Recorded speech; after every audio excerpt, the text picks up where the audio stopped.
है यहाँ पे पहाड़ी एसटी फोरम की तरफ से जो है वो रखी गई है और मेरा नाम एडवोकेट एहसान मिर्ज़ा है और मैं राजौरी से हूँ। मेरे साथ ये बैठे हुए Thakur Gurdev Singh advocate J&K high court, ये भी राजौरी से हैं। और इधर मेरे साथ दाईं तरफ बैठे हुए सजाद मिर्ज़ा साहब हैं, ट्रेड यूनियन लीडर हैं, ये भी राजौरी से हैं। और सलीम नाज मुग़ल ये एक सीनियर भारतीय जनता पार्टी के लीडर हैं और ये हमारी पहाड़ी ट्राइब फोरम के हमारे साथी हैं।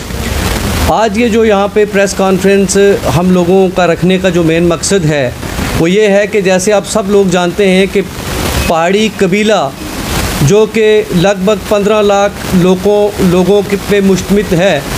ये 15 लाख लोग जो हैं पहाड़ी कबीले से जो ताल्लुक़ रखते हैं, इनकी पिछले 30 साल से एक दारीना मांग चली आ रही है कि इनको शेड्यूल ट्राइब जो है उसका दर्जा दिया जाए। और वेरियस गवर्नमेंट ने टाइम टू टाइम जो है वो रिकमेंडेशन भी की कि इनको शेड्यूल ट्राइब का दर्जा दिया जाए, लेकिन किसी पॉलिटिकल रीज़न्स की वजह से जो है हमें शेड्यूल ट्राइब का दर्जा नहीं दिया गया। लेकिन जो पिछली 5-6 महीने पहले आपने देखा होगा कि honourable home minister of India Amit Shah ji यहाँ पे आए और उन्होंने कहा कि पहाड़ी कबीला जो है उसको जो उनकी जो पुरानी जो एक दारीना मांग है शेड्यूल ट्राइब की वो उनको दी जाएगी, उनका हक उनको दिया जाएगा। और तब से जो पहाड़ी कबीला है उसकी एक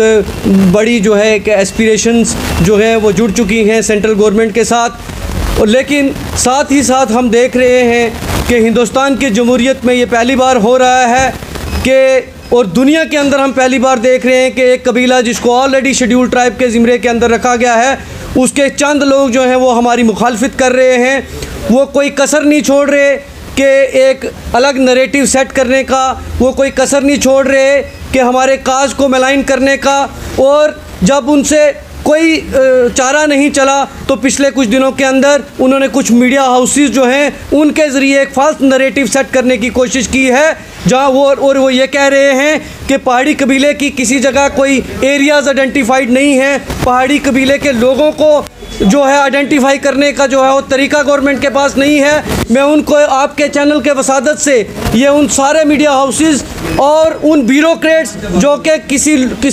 किसी वजह से कुछ लोगों के साथ मिल के हमारे इस काज को जो है एक स्पेशल डिज़ाइन के तहत जो है वो ख़राब करने की कोशिश कर रहे हैं। मैं उनको कहना चाहता हूँ कि पहाड़ी कबीले के 40 साल से आप जानते हो, आप सब लोगों को पता है कि हमारा एक एडवाइजरी बोर्ड है जिसमें गवर्नमेंट की तरफ से जो है एक सेक्रेटरी रैंक का ऑफिसर उसको लीड करता है। हमारे बच्चों को स्कॉलरशिप दी जाती है, हमारे बच्चों के हॉस्टल बनाए जाते हैं। तो अगर हमारी पॉपुलेशन का पता ना होता कि हमारे लोग कहाँ पे रहते हैं, अगर हमारी आइडेंटिफिकेशन नहीं होती तो हमारे उन बच्चों को स्कॉलरशिप कैसे दिया जाता। दूसरी बात ये कि 2017 के अंदर जो सोशल वेलफेयर डिपार्टमेंट है और जो उसके जो सेक्रेटरी थे जीतलाल शर्मा साहब, उनकी जो कमीशन है उसकी रिपोर्ट जो है मैं आप सब लोगों के भी अभी सामने रखूँगा, जिसमें देन जो गवर्नर थे एन वोरा साहब, उनकी तरफ से भी जो ये सवाल रखे गए थे कि पहाड़ी कबीले के लोग कहाँ पे रहते हैं, पहाड़ी कबीले के लोगों की आइडेंटिफिकेशन का तरीका क्या होना चाहिए। वो सारे लवाजमात पूरे होने के बाद हमें जो 4% PSP दी गई तो वो उन्हीं लवाजमात को पूरे करते हुए, लेकिन हमने देखा कि पिछले कुछ दिनों के अंदर कुछ मीडिया हाउसेस एक न्यूज़ चला रहे हैं जहाँ पे वो रूल 21 जो है रिजर्वेशन रूल को इंटरप्रेट कर रहे हैं। हम कहते हैं कि वो जो इंटरप्रिटेशन कर रहे हैं उनकी इंटरप्रिटेशन टोटली रॉन्ग है और वो किसी स्पेशल डिज़ाइन के साथ जो है कुछ लोगों के कहने पे जो है वो पहाड़ी तबके के लोगों की जो है वो एक इमेज को और पहाड़ी के तबके के लोगों को के काज को जो है वो मलाइन करने की कोशिश कर रहे हैं। हम आपके चैनल के वसादत से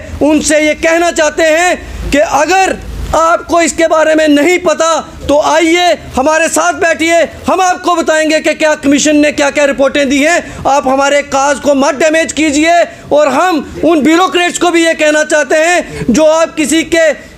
कहने पे और किसी के बहकावे पे और एक स्पेशल डिज़ाइन से जो काम करना चाह रहे हैं, हम पहाड़ी कबीले के 15 लाख लोग हर बंदे पे नज़र बनाए रखे हैं और हम ऐसा हरगिज़ नहीं होने देंगे।